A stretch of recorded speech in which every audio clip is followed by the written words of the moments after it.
Aku dulu hanya seorang TKI yang sering diremehkan. Tidak ada yang percaya padaku. Tapi, siapa sangka, dari lantai pabrik yang kotor, aku akhirnya berdiri di ruang rapat besar Honda. Bukan sebagai pekerja rendahan, melainkan otak di balik bangkitnya produksi mereka. Inilah kisahku. Aku berangkat dari kampung dengan hati yang penuh harapan. Orang tuaku hanya bisa menitipkan doa. Sementara aku membawa koper tua dan secuil keberanian. Saat pertama kali menginjakkan kaki di Jepang, dunia terasa asing. Dan tatapan orang-orang seakan berkata, "Kamu hanya TKI." Tak lebih dari itu. Di pabrik Honda, tugasku hanya membersihkan lantai dan merapikan peralatan. Setiap hari, aku mendengar bisikan yang meremehkan. Itu saja yang bisa dia lakukan. Aku tersenyum kecil, walau hatiku perih. Aku tahu, diamku bukan tanda kelemahan. Diamku adalah waktu untuk belajar.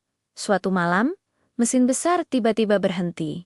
Semua orang panik, tidak tahu apa yang harus dilakukan. Aku berdiri di sudut ruangan, menahan diri untuk tidak ikut campur. Tapi hatiku berbisik, "Cobalah." Dengan penuh keraguan, aku melangkah mendekat. Mereka menertawakan keinginanku, namun aku tak menyerah. Tanganku menyentuh panel kontrol, dan dalam sekejap, mesin itu hidup kembali. Semua orang terdiam. Untuk pertama kalinya, mereka melihatku bukan sebagai pembersih lantai, melainkan seseorang yang punya jawaban. Hari itu mengubah hidupku. Aku mulai dipanggil ke ruang rapat. Ide-ideku dicatat. Suaraku mulai diperhitungkan. Aku tidak lagi berdiri di sudut pabrik, tetapi duduk sejajar dengan para insinyur. Dari seorang TKI yang diremehkan, aku perlahan menjadi bagian penting dalam roda produksi Honda. Bertahun-tahun berlalu, aku kini mengenakan seragam resmi Honda, berdiri di tengah pabrik besar dengan deretan mobil baru berkilau. Siapa sangka, gadis desa yang dulu hanya membersihkan lantai, kini menjadi bagian dari otak yang menghidupkan kembali kejayaan produksi Honda.